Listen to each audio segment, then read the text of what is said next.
हाँ, ये ज़रूर होता है कि जो मैंने छोड़ी होती है वो बाद में लगता है कि अच्छा वो छोड़ दी। मैं जब शूटिंग वूटिंग करके भी आता तो भी मेरा हाथ जो है ना ऐसे रहने लगा। या मैंने तो फ्रैंकली स्पीकिंग कोई पिक्चर अभी देखी नहीं तो मैं कुछ कह नहीं सकता। हाँ, मैंने सुना कि भाई बहुत बड़ी बड़ी हिट हुई हैं। साउथ के हर साल आते हैं, ऑफ़र आते हैं, बहुत आते हैं। वो बेबाक हैं। मैं भी अजीब सा ही हूँ। दिलीप साहब वाला जो कैरेक्टर था सलीम का मुग़ल आज़म में, वैसा एक कैरेक्टर करूँ।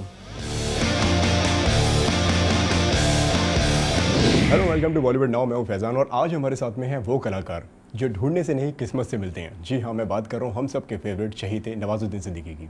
Welcome to Bollywood now Nawaz. Thank you Faizan. Nawaz, सबसे पहले तो लैला की अगर बात की जाए, इस किरदार के बारे में कुछ बताइए। क्या कुछ बताना चाहेंगे, किस तरीके का कैरेक्टर और किस तरीके से आप नजर आने वाले हैं इस बार अब? जैसे कैरेक्टर के नाम से ही पता चला लैला, तो थोड़ी सी ये सब होंगी इसमें अदाएँ, है ना। और उसके बाद वो मैजिशियन भी है और बहुत ही रूथलेस किस्म का इंसान भी है। तो बहुत सारी शेड्स हैं इस कैरेक्टर में जो आपको जब आप सिनेमा हॉल में जाएंगे देखने के लिए तब पता चलेगा क्या क्या इसके धीरे धीरे पत्ते खुलते हैं। नवाज, ये कैरेक्टर जब आप तक आया तो what was your first reaction? क्या आपके दिमाग में आया सबसे पहले इस कैरेक्टर को लेकर? मुझे ये आया कि क्योंकि नाम उसका लैला है तो उसमें बहुत अच्छा स्कोप होगा थोड़ा। और मेरी ख्वाहिश भी थी कभी कि मुझे ऐसा कोई कैरेक्टर मिले, विलेनिश कैरेक्टर हो लेकिन थोड़ी अदाएँ ऐसी हों। वो बहुत टाइम से पहले से थी मेरे अंदर और थैंक गॉड वो पूरी हुई इसमें हीरोपंती में। तैयारियां क्या थी इस कैरेक्टर के लिए? तैयारियां शुरू में तो बहुत ही नॉर्मली बिना तैयारी की शुरुआत की। कोई ख़ास कुछ ऐसा तैयारी नहीं थी, बट धीरे धीरे जो है ना मैं इन्वॉल्व होता चला गया। और मैं जब शूटिंग वूटिंग करके भी आता तो भी मेरा हाथ जो है ना ऐसे रहने लगा। तो तब मुझे रियलाइज़ हुआ कि मैं बहुत ही अच्छे से घुस चुका हूँ कैरेक्टर में। थोड़ा सा मुझे आसपास के जान पहचान वाले लोग भी कहने लगे कि तुम्हारी वॉक में चेंज आ रहा है, तुम्हारे जेस्चर पोस्चर में चेंज आ रहा है, थोड़ा ख्याल रखना, क्योंकि पता चला कि इस कैरेक्टर में रह गए तो लेने के देने पड़ जाएंगे फिल्म के बाद।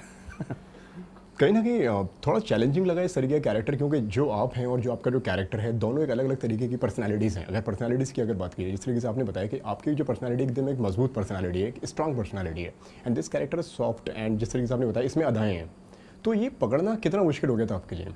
कैरेक्टर को पकड़ना ऑफकोर्स, चूँकि उसमें आपका आपका डायरेक्टर भी आपको हेल्प करता है। आपका कहते हैं कैरेक्टर को पकड़ने के लिए बहुत सारी चीज़ें होती हैं। आपका अटायर होता है, आपका मेकअप होता है, कॉस्ट्यूम होता है ना, जो हेल्प करते हैं। जैसे हमारे यहाँ कहा जाता है ना कि 4 तरह के अभिनय होते हैं: आंगिक, वाचिक, सात्विक, आहार्य। आहार्य में आपका कॉस्ट्यूम, मेकअप ये सब आता है। आंगिक में जेस्चर पोस्चर, कैसे खड़ा होगा, कैसे वॉक करेगा। वाचिक आपके डायलॉग हैं। और सात्विक जो दिल, जो सोल जो उसमें ऐड ऑन होती है। तो सारी चीज़ें मिलके जो हैं तब एक कैरेक्टर क्रिएट होता है। तो वो सारी चीज़ें पे काम किया गया। इस कैरेक्टर के लिए आपको ब्रीफ क्या दिया गया था पहले?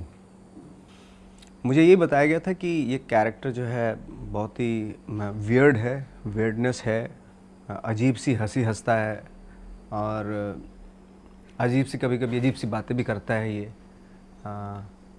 और एक पावरफुल भी है और धीरे धीरे बीच बीच में एक मतलब शैलो लेवल भी, शैलोस पे भी चला जाता है कैरेक्टर। मतलब इसकी कोई एक ख़ास एक वो नहीं है कि एक किसी चीज़ पे टिका हुआ है, क्योंकि बहुत तेज़ तर्रार एक्टर है तो मतलब इमीडिएटली गिरगिट की तरह बदल भी जाता है टाइप का, ऐसा है।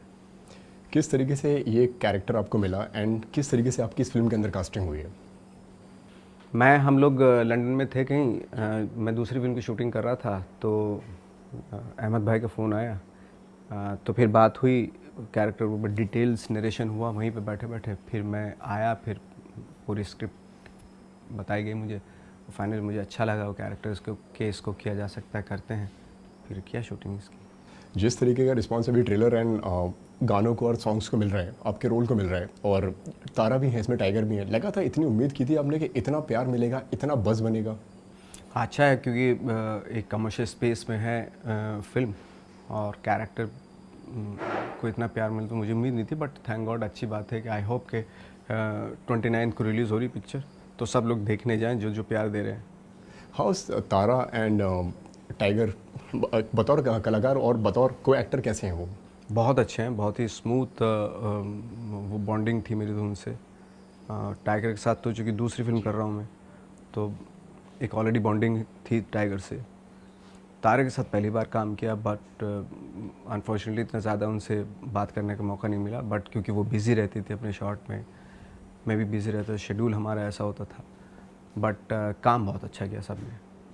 टाइगर एज एक्टर किस तरीके से, एज एन एक्टर आप किस तरीके से देखते हैं उनको, किस तरीके की एनर्जी होती है उनकी सेट पर, किस तरीके के वो होते हैं, एंड काम करने का उनका क्या अप्रोच होता है?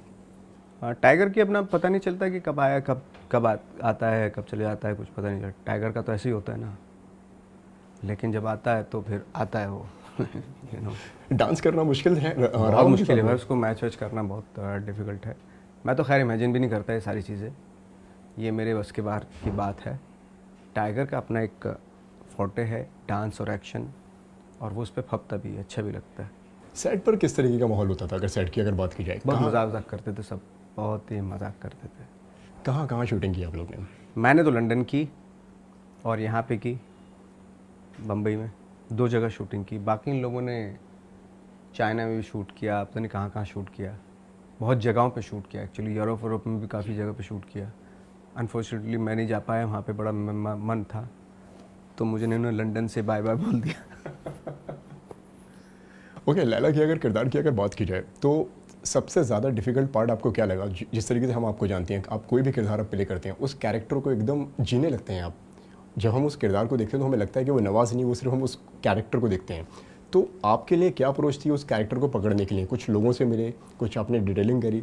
हाँ, मतलब उसको बिलीवेबल बनाना वो बहुत डिफ़िकल्ट था, जिसकी वजह से आप बोल रहे हैं ना कि ये वैसा लगने लगते हैं आप। वैसा लगने के लिए जो एक बिलीफ होता है, बिलीफ सिस्टम होता है, वो बहुत बिलीफ लाना अपने अंदर बहुत मुश्किल होता है। लेकिन एक बार अगर बिलीफ बन जाता तो फिर चीज़ें आसान हो जाती हैं। मुन्ना माइकल में आपने टाइगर के साथ में काम किया है, एंड ये आपकी उनके साथ में दूसरी फिल्म है। किस तरीके का बदलाव आप टाइगर में देखते हैं बतौर एक्टर, बतौर कलाकार? बतौर एक्टर, बतौर कलाकार इम्प्रूवमेंट ही हो रहा है, और ये अच्छी बात होती है कि एक्टर में फिल्म बाय फिल्म इम्प्रूव होते चले जाना। हम भी वही कर रहे हैं। कोशिश करते हैं कि भाई हर पिक्चर के थ्रू इम्प्रूवमेंट हो, हमारा पर्सनैलिटी का इम्प्रूवमेंट होता है, आपकी एक्टिंग का इम्प्रूवमेंट होता है। नवाज, रिस्पॉन्सिबिलिटी कितनी बढ़ जाती है जब लोग आपसे उम्मीदें करने लगते हैं, जब आप जो किरदार करते हैं हर किरदार को इतना प्यार मिले, हर किरदार को इतनी, जो भी आप करते हैं लोग उसको पसंद करते हैं, तो बतौर कलाकार रिस्पॉन्सिबिलिटी बढ़ जाती है आपकी? ऑफ कोर्स, क्योंकि एक मोटिवेशन भी मिलता है उनके अप्रिसिएशन से, वो उनके प्यार से, कि अगली बार जब रोल करेंगे और मेहनत करके करें, और इन्वॉल्व होके करें, और ट्रुथफुली करें। आपकी अगर जर्नी की अगर बात की जाए तो बेहद शानदार आपकी जर्नी रही है। किस तरीके से देखते हैं आप आपकी जर्नी को, वहाँ से लेकर यहाँ तक का सफ़र? आज जब मैं आपके घर में बैठा, आपके घर की पेंटिंग्स मैंने देखी, तो मेरे दिल में ख्याल आया कि मैं आपसे ये पूछूं, क्या कुछ बताना चाहेंगे इस जर्नी को लेकर? आप क्या सोचते हैं, क्या कहना चाहेंगे आप इस पर? जर्नी बहुत अच्छी रही, उठापटक भी रही, अप एंड डाउन्स भी रहे, जो होते हैं हर एक आदमी की लाइफ में, मेरी लाइफ में भी रहे। बट अल्टीमेटली पहले भी कंप्लेन नहीं की मैंने कभी भी, और आज भी नहीं करना चाहता मैं कंप्लेन, और जो भी चला है वो बहुत अच्छा चल रहा है, थैंक गॉड। आगे इसी तरह चलते रहे चीज़ें। नवाज, साउथ फिल्मों का आजकल हमारे बॉलीवुड में बहुत ज़्यादा बोलबाला है, अगर साउथ फिल्म्स की अगर बात की जाए। या मैंने तो फ्रेंकली स्पीकिंग कोई पिक्चर अभी देखी नहीं, तो मैं कुछ कह नहीं सकता। हाँ, मैंने सुना कि भाई बहुत बड़ी बड़ी हिट हुई हैं, अच्छी बात है, लोग जा रहे हैं देखने के लिए। आई होप कि हमारी फिल्म भी लोग देखने जाएं, हीरोपंती 2। कोई फिल्म ऑफर हुई है आपको कहाँ से? साउथ की? साउथ के हर साल आते हैं, ऑफ़र आते हैं, बहुत आते हैं। कुछ ऐसा हुआ है आपके साथ में कि कोई फिल्म की एक आपके पास में स्टोरी आई हो और फिर वो बहुत ज़्यादा सुपरहिट हो गई हो, और जब अब आपको रेग्रेट लगता हो कि ये फिल्म मुझे करना चाहिए थी? नहीं, वो डेस्टिनी होती है, जिसको किस्मत की होती है उसको जाती है। मेरा तो ऐसा वो नहीं होता है। हाँ, ये ज़रूर होता है कि जो मैंने छोड़ी होती है वो बाद में लगता है कि अच्छा वो छोड़ दी। कोई एक दो किरदार ऐसे बताना चाहेंगे? नहीं, वो नहीं बता पाऊँगा।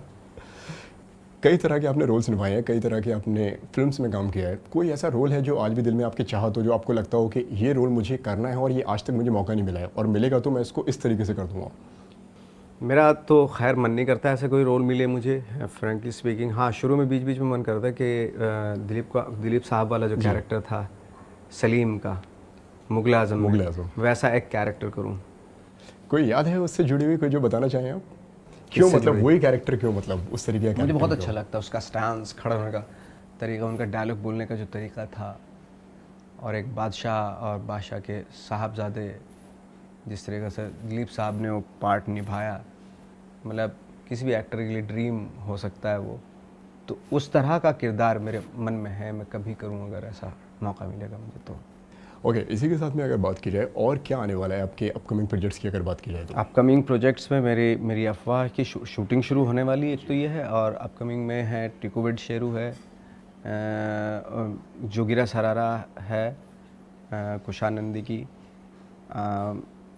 नूरानी चेहरा है, अद्भुत है, और एक मेरे सबसे दिल के करीब फिल्म है नो लैंड्समैन।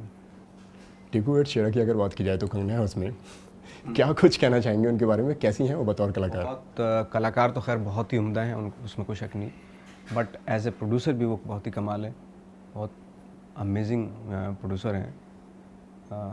शूटिंग करते हुए मुझे पता चला कि सिनेमा को लेके भी बहुत पैशनेट हैं वो, अपने काम को लेके, तो बहुत मज़ा आया उनके साथ। काफ़ी बेबाक हैं वो, अपनी हर चीज़ को लेकर, हर बात को लेकर बड़ी बेबाकी से अपने सवालात या अपने जवाब वो रखते हैं, तो उस पर आप क्या कुछ कहना चाहेंगे? उनकी पर्सनैलिटी पर कैसी लगती है आपको उनकी? आप थोड़े शर्मीले हैं, अब मैं आपको थोड़ा ना कुछ बोलूँगा, तो हर आदमी का अपना अपना वो होता है, तरीका होता है, वो बेबाक हैं, आप शर्मीले हैं, मैं भी अजीब सा ही हूँ तो हमें किसी के पर्सनल उस पर नहीं जाना चाहिए, बट मेरे लिए जो इम्पोर्टेंट है वो ये था कि जो मेरी जो प्रोड्यूसर हैं वो बहुत ही फैंटास्टिक प्रोड्यूसर थी वो, और सेट पे एक बहुत अच्छा माहौल बना के रखती थी। उसकी वजह से लोगों की परफॉर्मेंस इन्हांस होती थी, वो बहुत बूस्ट करती थी सब एक्टर्स को, सारे एक्टर्स हैं मेरे अलावा जितने भी एक्टर्स हैं, आप पूछ सकते हैं उन सब एक्टर्स से कितना अच्छा हमारा माहौल था जब हम फिल्म शूट कर रहे थे। ओके, फिल्म की अगर बात की जाए, आपकी हीरोपंती की अगर फिल्म की अगर बात की जाए, तो ऑलरेडी इसका एक पार्ट 1 इसका ऑलरेडी बन गया है, अब पार्ट 2 में आ रहे हैं, तो लगता है कि जब ऑलरेडी एक फ्रेंचाइज जो है वो हिट है, दूसरे में आगे थोड़ा प्रेशर बढ़ जाता है वहाँ पे? हाँ ऑफ कोर्स, अगर नहीं कि होगा लोग इसको तो पसंद करेंगे कि नहीं करेंगे? हाँ लोग पसंद करेंगे कि नहीं, बहुत बड़ा चैलेंज भी हो जाता है डायरेक्टर के लिए, ऐसी बात नहीं। बतौर एक्टर बढ़ता है प्रेशर? मैं तो फर्स्ट पार्ट में था नहीं जी। हाँ, सेकंड पार्ट में था, बिल्कुल अपनी फ्रेश एनर्जी लेके गया था मैं, तो लेट्स सी अब 29 को मालूम हो जाएगा कि वो एनर्जी, वो फ्रेंचाइज सेकंड आपको कैसी लगी क्या नहीं। जी, लास्टली क्या कहना चाहेंगे दर्शकों से जो देख रहे हैं, जो 29 को फिल्म आने वाली है, उनसे क्या कुछ बोलना चाहेंगे आप? मैं तो यही कहने तो, बहुत मसाले फिल्म है, आप इंजॉय करेंगे इस फिल्म को, और 29 को रिलीज़ हो रही है, आप ज़रूर देखें। Thank you Nawaz.